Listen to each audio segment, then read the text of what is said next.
Yo! Welcome back to the 1497 podcast, baby. You know the vibes. I'm here with the best. I said the best. Division 2 running back, the man. He got the speed. He got the moves. He got the spins, everything. Justin Ward-Felder. Thank you. It's a pleasure to be here, bro. Appreciate you for having me. Man. So I just gotta get off because I was looking at your stats yesterday, and my friend that I run the podcast with, shout out Mike Wood, greatest co-host to ever host podcast.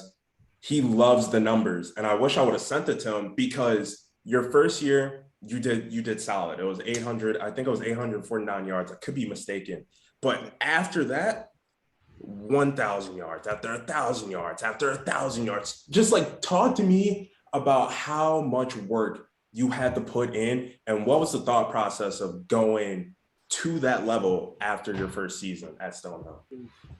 Honestly, bro, it was hard because coming out of high school, everybody is the best player on the team. Like everybody the best player. And then you go to college and it's like everybody not the best player no more. He was the best player in high school, but now it's time for you to, really gotta show out. So me personally, after that first year, it was like I knew I was good, but I still had another. I'm going into that year thinking like I got another year because I was going into that year as the number two. So I'm like, yeah, there's a senior in front of me, so I'm gonna still prepare as if I am the starter, but I wasn't really the starter at the time. But as time went on, some things happened. I ended up getting my opportunity, and from there, it was just me doing what I already knew that I could do. So it wasn't like so much as me like putting in extra work. I kept doing the same things I've been doing to get me to that point. And it's like when I got my opportunity, I was just able to show it.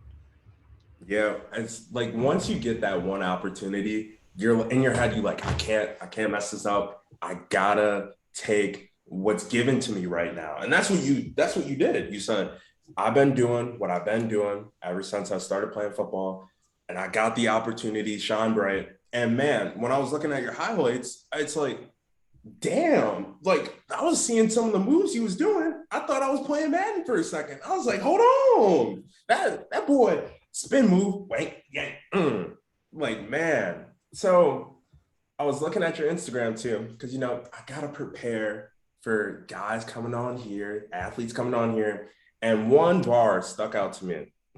You said, "Say they feel me, but I don't feel nobody."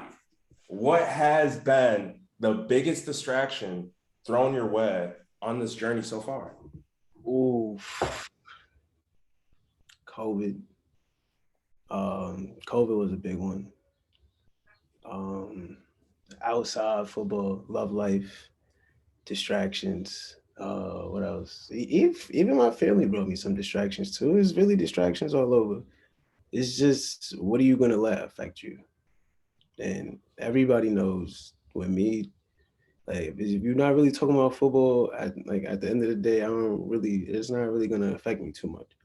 You mad at me for something, da. But listen, I got practice at 2 o'clock. So whatever you talking about, as soon as 2 o'clock hit, and nah, not even 2 o'clock. As soon as 1 o'clock hit, and I'm in the locker room and I'm getting ready for practice, whatever you were just talking about before 1 o'clock, it does not matter. I promise you. When I come out of practice, I'm not even gonna remember it because I just had practice. So it's like distractions you can't really let them get into you too much. They definitely gonna play a factor. They definitely come, and just like what about the Oscars, they're gonna come when you high. You're gonna be really high, and then the devil gonna come get you. That's how it is. But you got to know how to react in those situations because everybody gonna fall. Everybody gonna slip. What are you gonna do after that? So I'm not gonna say I'm completely distraction free because that's a lie. But everybody say they feel. I ain't really feeling nobody, man. I really just stay to myself, play football, and just worry about my business. If it's not about football, it's not affecting me on the field. It don't really matter.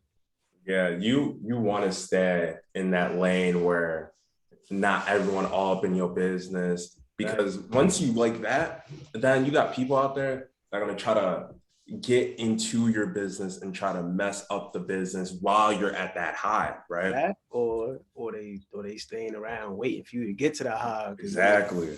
The handout, like I know he played D2. I know he's the best running back in D2, but hey, he got a shot, you know. So if he do make it, you know, I was there the whole time. Like, yeah, I know you was there the whole time, but I knew why you was here. And then real shit right here too. It's with some of the females that you got like locked up, if they're not like you're beat like if they not like you not in a relationship or them or anything, but like you kicked it a while back with them, they're gonna be like that leech, right? They're always gonna stay on until you really made it. Like, yeah, what you just called me for? I ain't talked to you in a couple years. Exactly. It's like, hold on, like Yeah. Sarah, huh? I haven't talked to you since freshman year. What you doing in my hold up? That do be like that, you know. You really just gotta pay attention, you know. You really gotta pay attention to your surroundings. Yeah. So you from New York? A lot of iconic rappers from New York. Got Biggie, got Tupac, got Nas. Spit me a couple bars real quick, because what I just read, I know you got some bars just hidden in that big brain of yours. Some bars and oof, wow. I actually got some songs too. Oh, hold on. He a rapper off the field? Hold on. I could just play a little song. I don't really do the off the top. I just you know, when COVID hit, I was like, let me, you know, I was bored working out 2 hours a day. You still got 20 hours left. So I was like, let me just go in the studio real quick. But I just played a little chorus on here real quick. You can hear that? Yeah.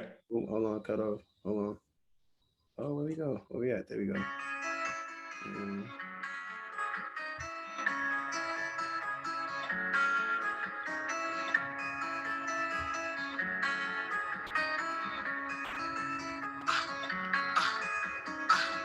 We getting paid. Cartier glasses are just for the frames. Drop the top when I'm switching the lanes. Leave you on duck in the jakes. Yeah, you niggas be fake. Walk around with a cake. I'm tagging on it, yeah. You know we smoking your lane. Got a chop with a beat.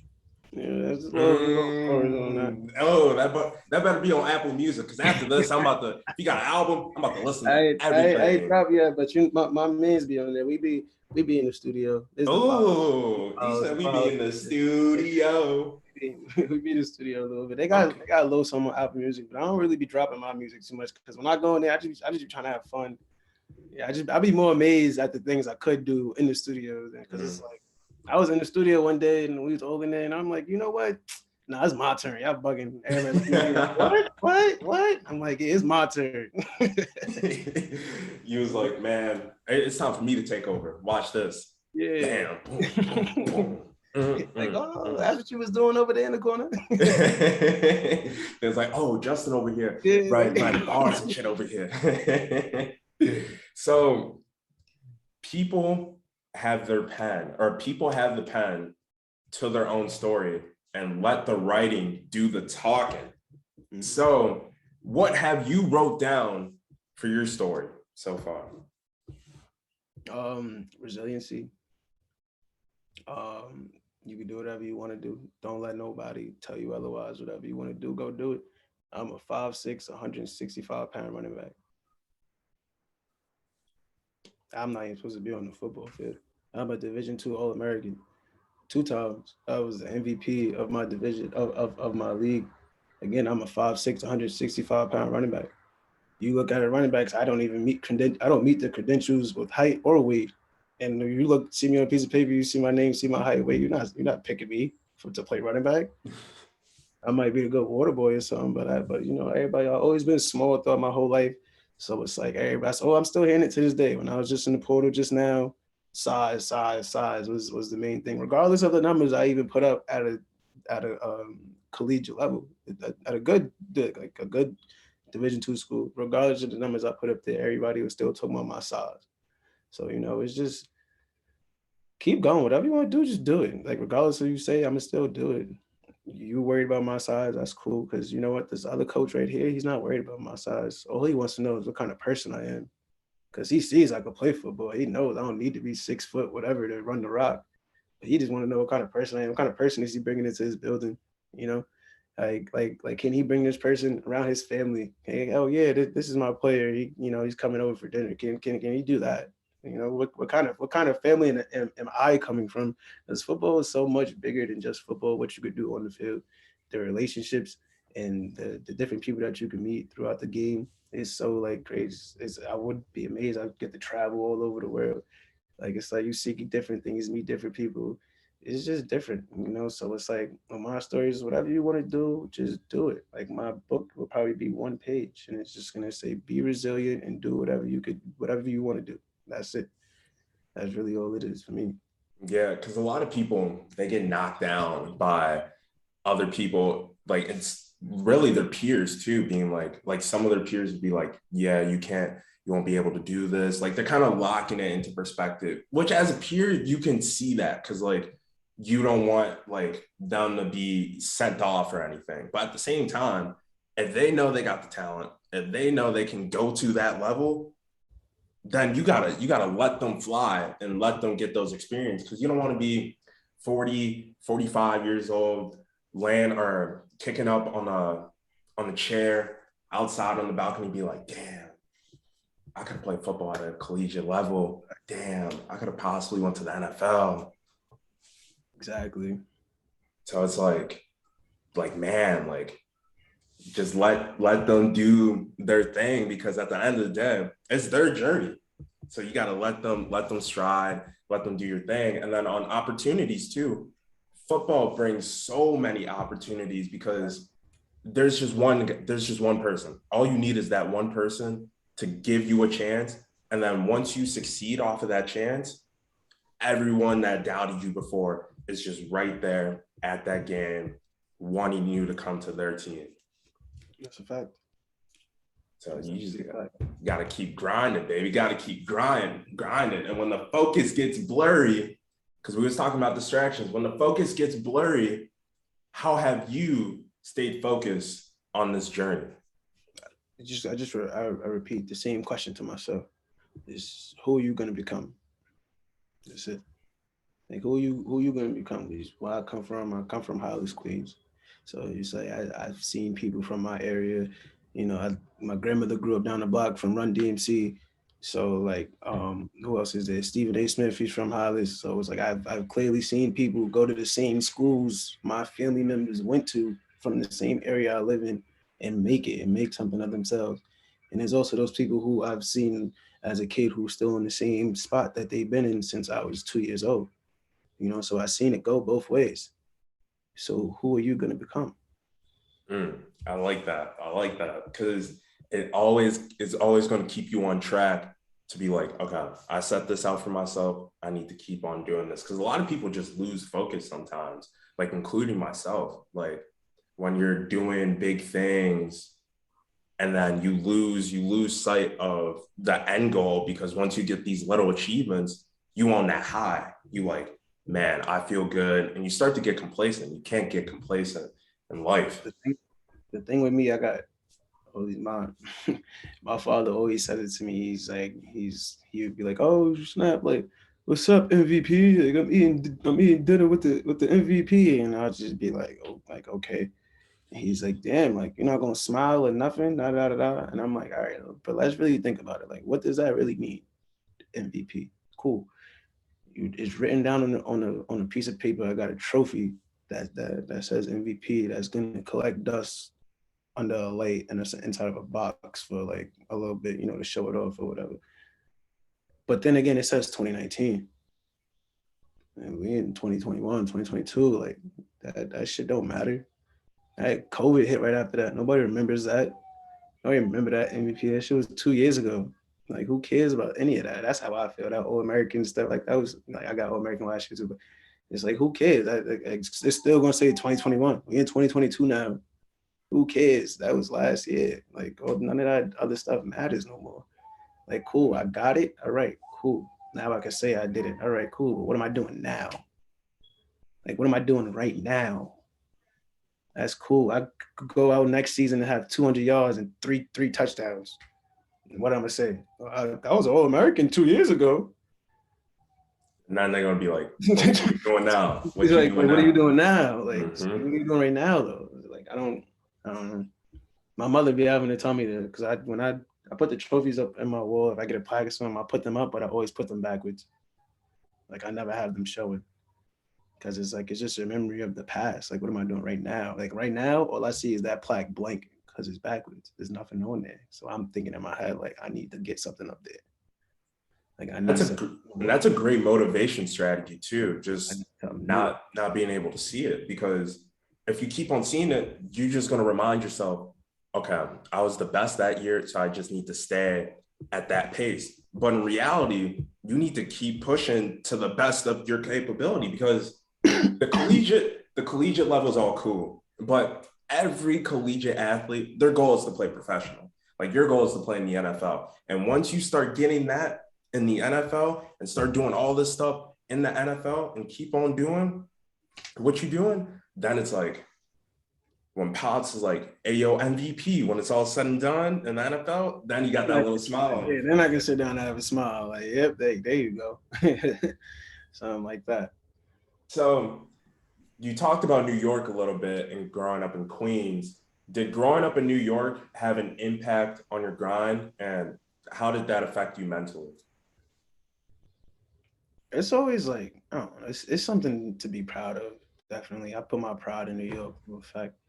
It's like, it's weird. I'm like thinking about it now. Like whenever I get mad, first thing I'm saying, like, is he bugging? Like, I'm from New York. Like what's wrong with him? Like, or like is he crazy? Like he must not know where I'm from. Like I really be that. Like I'm from New York. Like I'll come off as like I'm very calm, I'm very cool, like I'm very collected. I really don't like altercations or like violence. Like I feel like it's pointless at the end of the day. But sometimes I might catch myself getting a little riled up or something like that. But it always comes back to New York. I feel like that's just where I'm from. You gotta have that mentality to survive outside. You can't be a punk out here. You definitely gonna get tested. Like you gonna get G checked. You're not even in a gang. Like you walking down the block because you wearing certain colors. They some like well, this back in the day, like when I was a kid, and like I couldn't wear certain colors. If I told my brother I was going to the park over here, he's like, "Oh, don't wear this color over here." I'm like, "All right," because if you wear that color, you might get G checked. So it's like living in New York. You had to come out tough. They said a concrete jungle. It really is a jungle out here. It's concrete, but at the same time, it's weird because everybody's so loving, but they got the stinkest. They got the rudest attitudes in the world. But you come together, there's so much love, and out here is so weird. It's kind of like the best of both worlds for me. I really felt like that helped me growing up, and like high school, college, because it's like it made it a lot easier for me to make friends. Because we'd be like, "Oh, I'm from New York." Like, "Oh, you from New York? Oh, like da da da da, like that." Like the one thing that always, "Hey, you from New York? Say that ass." Yo, what? Like what? Like,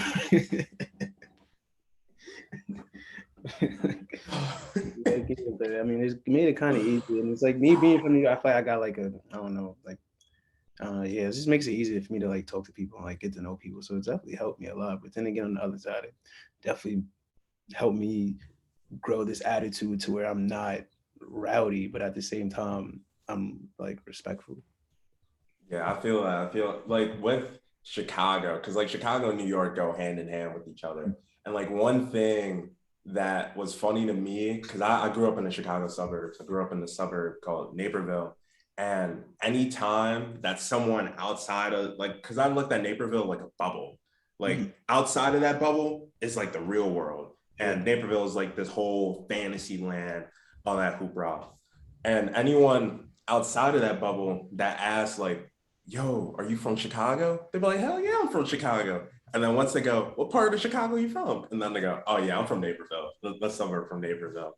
So like, do you ever get that like encountering where people are like, hey yo, where you from? Oh, I'm from New York. You dead ass, bro? What part? And you'd be like, Queens. Like, do you get any type of those interactions? It's usually with me like the other way. I don't meet a lot of people from the boroughs when I'm up in Massachusetts. Mhm. So they be like, it's usually like, oh, I'm from New York. They be like, what part? Like from Queens. They be like, what part are you from? And they be like Buffalo or something. And I'd be like, all right, that's not New York. From like you're from like southern Canada. That's still southern Canada up there. If you're not from the city, like you might be a Canadian. I don't know. To me, that should be funny as hell when people are like, "Oh yeah, like I'm from Chicago." They're like, "Oh, what part?" Yeah, I'm from Madison. Yeah.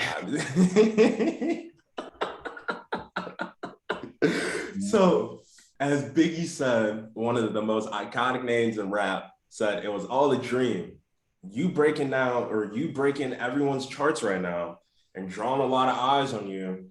What would you tell the youth about the journey to the top? Just keep going. You never know what's gonna happen. You never know what you're gonna do. Keep that trust in yourself and just keep working. If you have confidence in yourself, yeah, you can do whatever you want. And now I'm gonna speak specifically on football. The game of football is 90% mental and 10% physical. You could run a 4.240, be 6'3", 200, like perfect everything. But if you don't understand the scheme of what your coach is trying to do, or what your team is trying to do, or what the other team is doing, you're just a liability on the field. And that's just what it is. Respectfully, if you don't know the game plan that week, you don't know as a running back, if we call inside zone, if you don't know what the O line is supposed to be doing, if there's a receiver route tagged or not, what the quarterback is reading, if it's an RPO, because there's a chance he might pull it, you should be making that read for the quarterback so you know pre-snap if you're getting the ball or not. You know, 90% mental. When you do get the ball, that's just now it's hey, now you're just playing football. You know, all that other pre-snap stuff that the quarterback is doing, you should be doing too.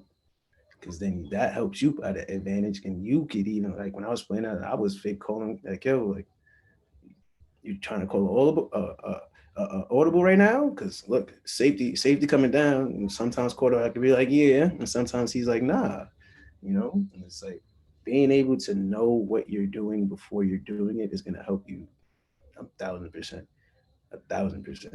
It has even helped me in me coming up, me not being as physically gifted as some of the other running backs that I played with, but I was just smarter than them on the field. So you had to play me.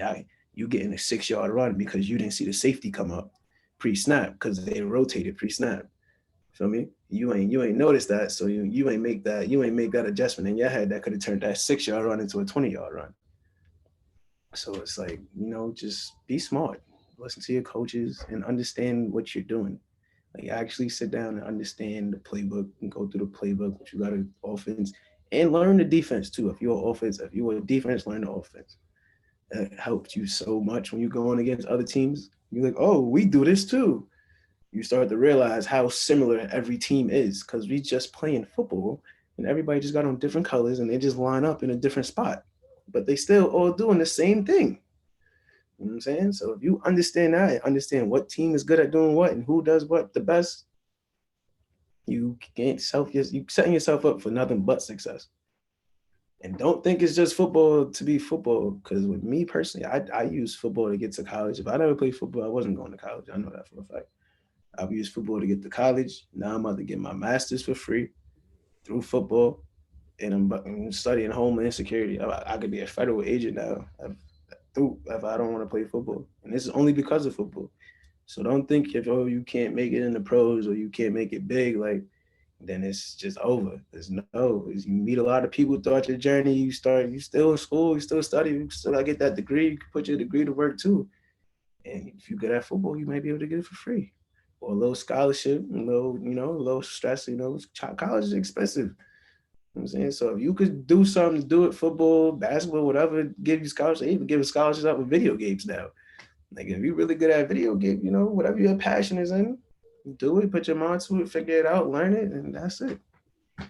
I couldn't agree more because like there's a lot of people that put all their eggs in the basket when it comes to sports, and there's nothing wrong with that because like you focus in on what you want to do, play sports, whether it's basketball, tennis, football, whatever it is. You putting your eggs all in that basket, but you can't be like, well, I'm gonna do this and I'm gonna keep on doing this because there's a point where you might have to stop doing that. God forbid anything occurs. But you got to think, okay, I need a career so I can excel in after this. So then that way I got a backup plan.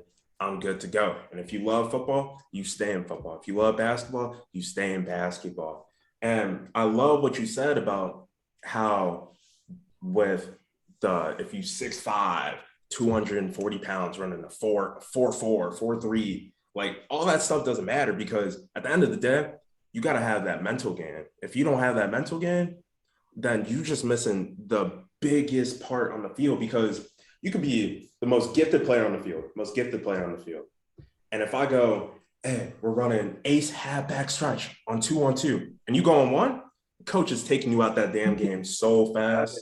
Come stay next to me. Watch this. Then he gonna put you back in, be like, all right, we running trade gun flex on 2-on-2. Mess up again. You might be done for the game. You ain't never lied. And then he gonna be like, oh, you like water? All right, well, that's your new spot right now. Yeah. you might be done for that game. It's oh boy. Man, people gotta know that you gotta be in the film room. And I know you be in the film room. So how much time do you value in the film room every day?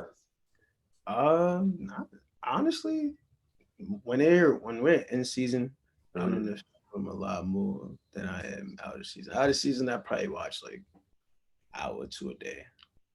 But it's like, because it's like I'm just trying to perfect myself. I'm trying to work on my own craft. So I like see what I did wrong and I gotta write it down. You know, I'm looking at the old line because I would like to. I'm not on a team right now. Like I'm on a team, but I'm not on a team because I'm still at Stonehill. But I'm on Tiffin's team, so I'm watching the Tiffin film that I get, but I still like am at Stonehill, so I'm not really doing too much football, so I'm not really watching myself. I really like to watch myself and watch my own tendencies to see where I mess up at, see all that, and where I could get better at. Record with my teammates, maybe I see some, talk to the old line real quick. I typically like to watch film with the old linemen too, because I gotta know what they're doing. It's just I gotta be one with them, you know.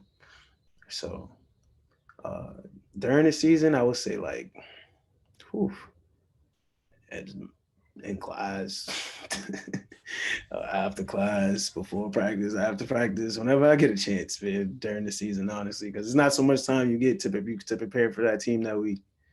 So you know, you really gotta find out the tendencies. I gotta find out who on that defense I want to go one-on-one with for the whole game. So it's like, yeah, during the season, way more than spring. Yeah, because the off season, you kind of like you're not completely chilling, but like you at a level of chilling where like you not watching film all day, every day, but you still watching film though. You still getting that breakdown and all that. And then watching film with the offensive line as a running back, that just builds so much chemistry every time y'all in the film room because you could point out, hey, you see the defensive end right there? You see how he comes into the gap every time? You come into that gap, bam, outside zone, touchdown every time. So the offensive line, they got their own grind going on. So how has the offensive line at Stonehill elevated your game? Well, my sophomore year offensive line was better than my senior year offensive line.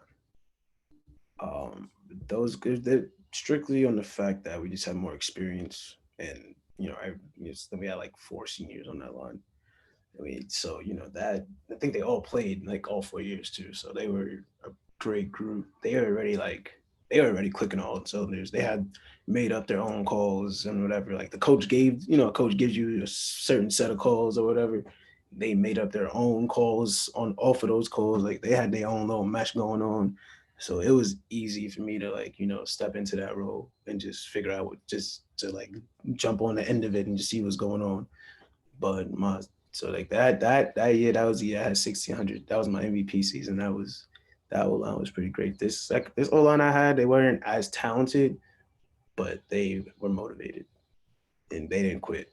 You know, so you know, it didn't go as easy as my sophomore year, but it was more of a grind, definitely. But we were able to, we had our hurdles that we came over together. And I know those guys next year they going up to D1. So I know those guys next year they definitely gonna do their thing because they still got the same group of dudes, and they coming back for another year. So I know they're gonna do their thing up there. Yeah, chemistry is important too because the more you play with those guys, the better y'all get, and the better y'all get, the more games y'all winning at the same time. And just to throw an O-line together, it's really hard to just take 5 guys and like, all right, yeah, this is my O-line. Like O-line is like a basketball team. Those 5 dudes, they need to be. Excuse me. If you could put an O-line through AAU, you need to do that. If they could stay together all years and keep playing together all throughout, bro, that would be insane, bro. That chemistry would be crazy.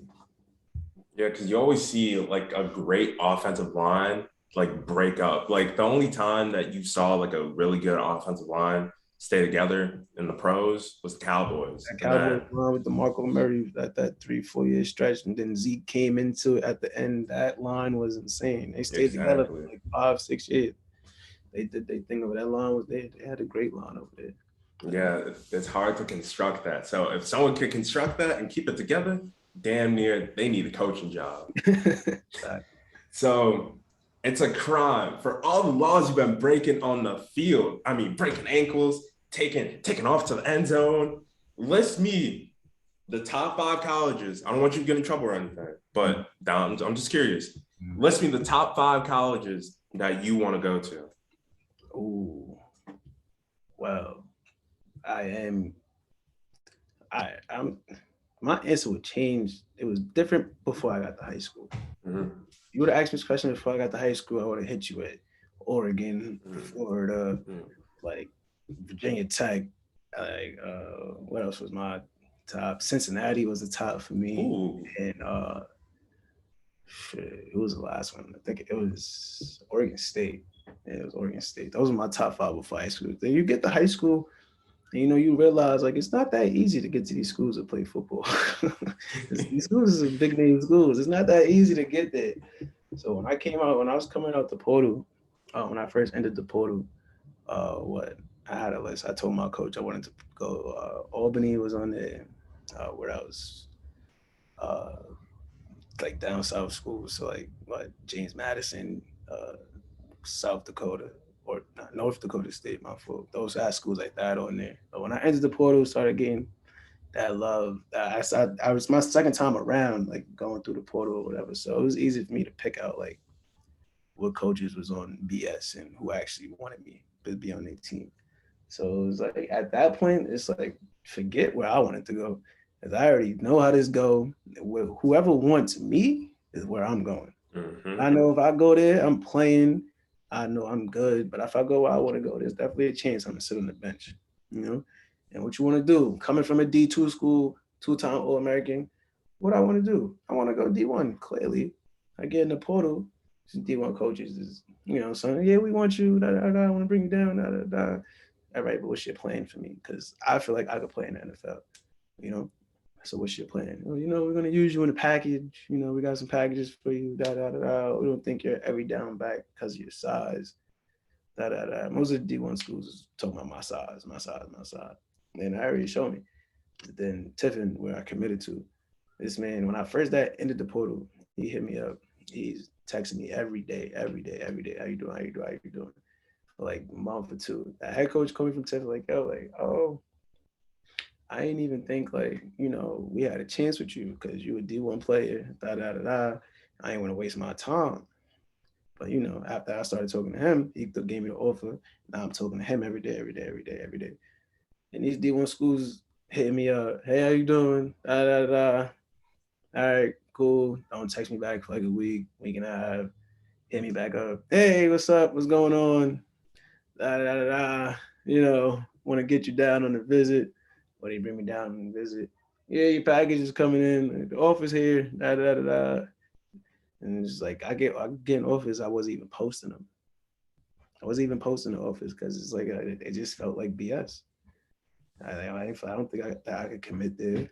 So when I finally I ended up committing to Tiffin, and I couldn't be more happy. Honestly, couldn't be more happy. I feel like it's gonna be a perfect fit, and I feel like we're gonna have a chance at a national championship this year. Honestly, so definitely.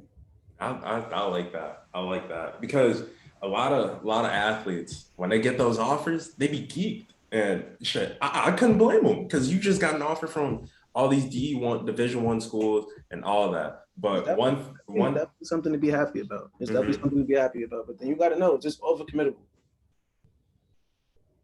How many other people did they over? You got schools like Clemson, like Alabama, give up 200 offers a year. A freshman class is no more than 30 people. You only talking like 2, 3 people a position. So there's 11 positions on the field,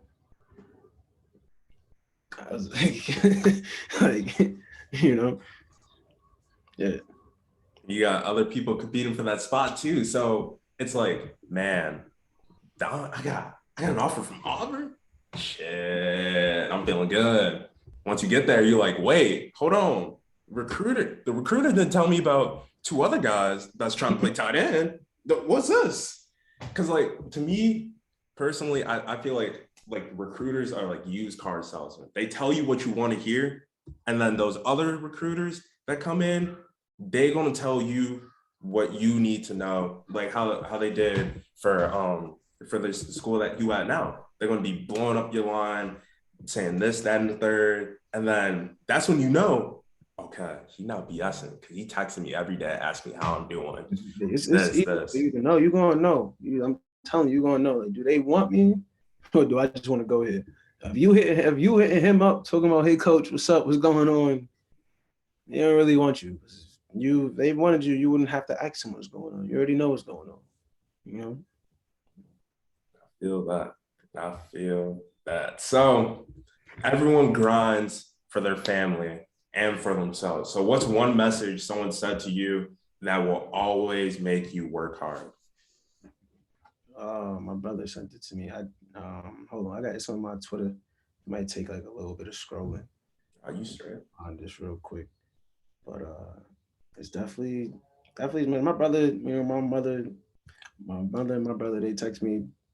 My mother texts me before like every day, like good morning, like may God be with you today. Da, da, da. But my brother on like game days or whatever, he usually sends me a text, that from the heart, something like that. But there was one he sent me my freshman year that I'm looking for right now. That's the one that definitely stuck with me the most. I still like I will scroll on my Twitter every day for this one quote right here. Oh boy.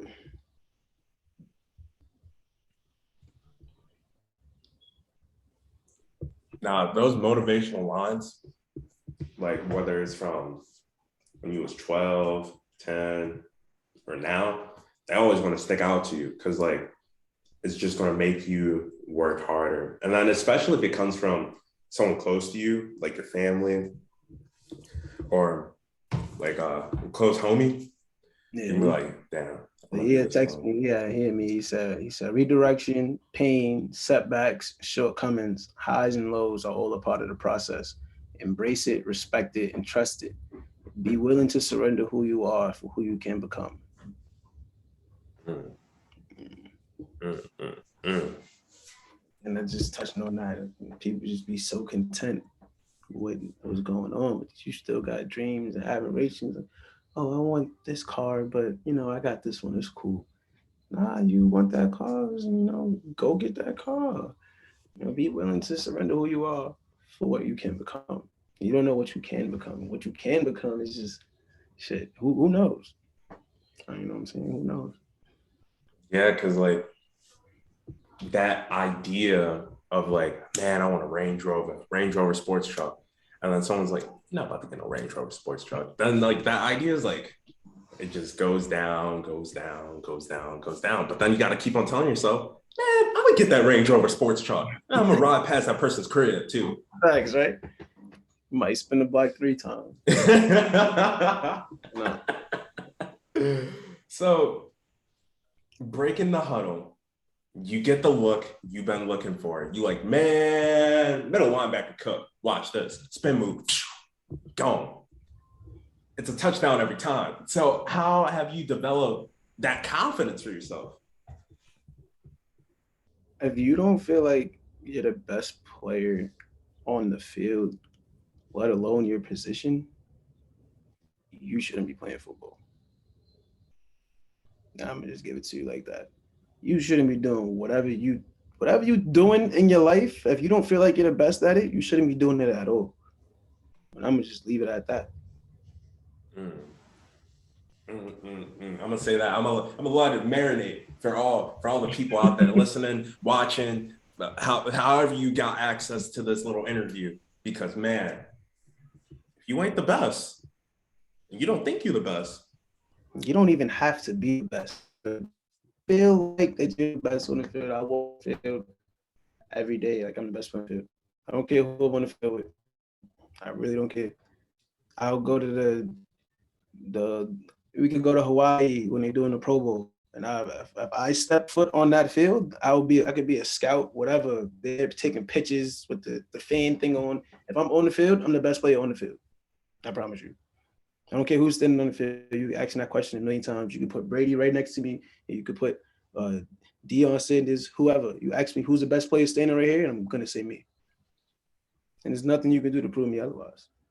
Now fucks with that. Fucks with that heavily. People with that amount of confidence are my type of people because you just think so high of yourself. And that's what you need to do because you need to be that dog, whether you in the science lab cooking up the next best chemical or you on the football field trying to get 3 or 4 touchdowns a game. Yeah. So we talked about it all. Now it's time for the closing ceremony. What message would you share about the grind? Today's all about the grind. About the grind. I already said it, man. With colleges, I like talking about college because I'm small. That recruiting shit. D1, D2, D3. It definitely could be a hassle. So again, I'm gonna just repeat it again. Go where you're wanted. Don't go where you want to go. If you go where you want to go, you're probably not gonna play. If you go where you're wanted, they're gonna give you the world. And he's gonna have a crazy impact on the type of experience you have in college and for the rest of your life. That's really it. Man.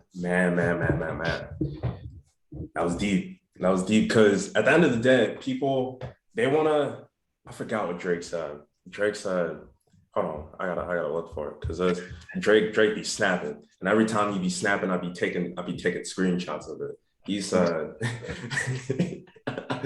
hold on. Oh wait, no, it's right here. Okay, so he goes, picture me caring what niggas saying on Wi-Fi they don't pay for. And I feel like when they get that big offer, everything, like you gotta be geeked about that. Like who wouldn't be geeked about getting an offer from Alabama? Right. But like you gotta keep it real. You gotta be like, does Alabama really want me? Or does Alabama didn't have enough scholars to give out and they just gave me one? Like I would use that as motivation, being like, this other school wants me and they want me bad. I'm gonna go here and prove to Bama that they need me in the future. You should have gave me the full from the beginning. That's how it was. That's how I feel about Pace University. I love, when I realized like the type of player I was going to be coming out of college, I realized I was going, I'm looking at schools in my area. There's 2 schools. Long Island University was right 30 minutes to the east, and Pace is 40 minutes to the north. So I'm like, all right. And both of those schools was at the time, they was in the same division as Stonehill. So I'm like, oh, all right, I gotta stay back home. Like I gotta go. Pace came to school. Pace is talking to me. And I'm like, oh, it's lit. Like, yeah, I'm about to go to Pace. No answer. No text back. No nothing. Texting coach like, no, nothing. And then my sophomore year when I played pace. I had 300 yards and 4 touchdowns, and I broke like 3 records against him. And it's solely because before that game, I was so upset that because the coach who recruited me, I seen him, you know what I'm saying? And I'd seen him in, like, I came out the locker room and pregame, walked on the field, warm up, and I see the coach who came to my high school to recruit me. And he tried to say hi to me.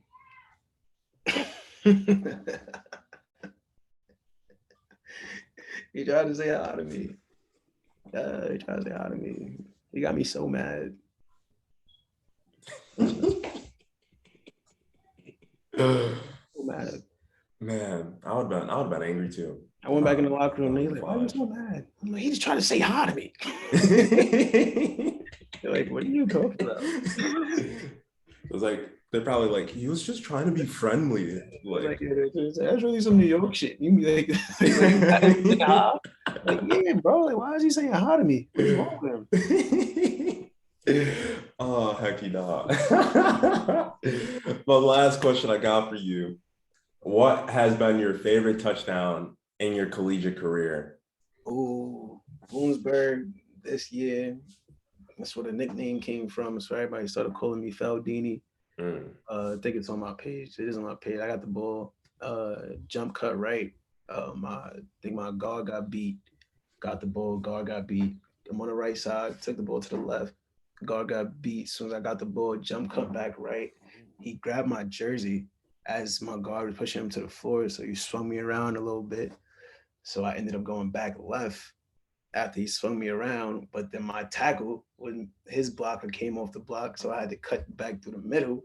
And when I get in the middle, there's a linebacker waiting there for me. So I hit him with the stiff arm. Boom.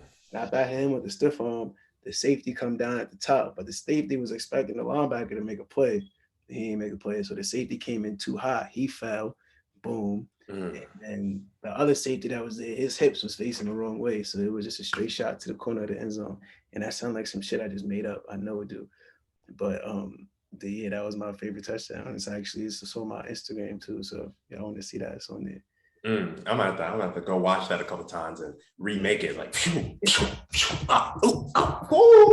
come on. That play was crazy because I had that wasn't my drive. It was not my drive. Give you a little insight with football rotations with running backs. You got 2 good running backs on the team, 3 good running backs. You got to have a rotation. So you got your main back. He's getting 2 or 3 drives back to back, depending on how he go. Then your backup, he's either getting 1 drive or 2 drives. So the rotation will be 3-2, 3-2, 2-3, depending on how long the game is. Or if you got 3 backs in rotation, it might go 2-1-1-2, 1-1-2, 1-1. So get everybody in. So I had my 2 drives. The backup was in his drive, whatever. And he had like 8 carries back to back. Boom, boom, boom. He get us down to the 21. And I'm not gonna violate, bro. But bro tired. I see bro. I'm like, bro, I got you, bro. I got you. One play, you right back in because this is your drop. But in the back of my mind, I'm like, yo, I'm only getting the ball 1 time on this drive, so I gotta score right now. That was that. That was that play.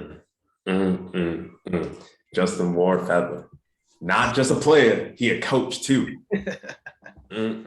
Well, Ed, if you want to come back and chop it up, me, you, and the greatest co-host to ever walk the planet, Mr. Michael Wood, come on. Need to meet my son Mike. What's up? Cool. Just send us a nice little message, and we can set something up again. We just chop it up about life. Yes, sir. So thank you for coming on to the show. It was an honor talking to you, my man. Subscribe to the podcast at 1497 Podcast on all podcasting platforms. Follow the podcast on Instagram at 1497 Podcast and Twitter and TikTok. You know the vibes. You might as well, if you're already on YouTube, you might as well like and comment on the videos too. Might as well. And share. Just if you got people on the team be like, yo, I need a podcast to hear, give them 1497 Podcast. Why not? Got you. Easy. Have a good weekend, my man. I'm out of here. Happy Easter, man. Happy Easter.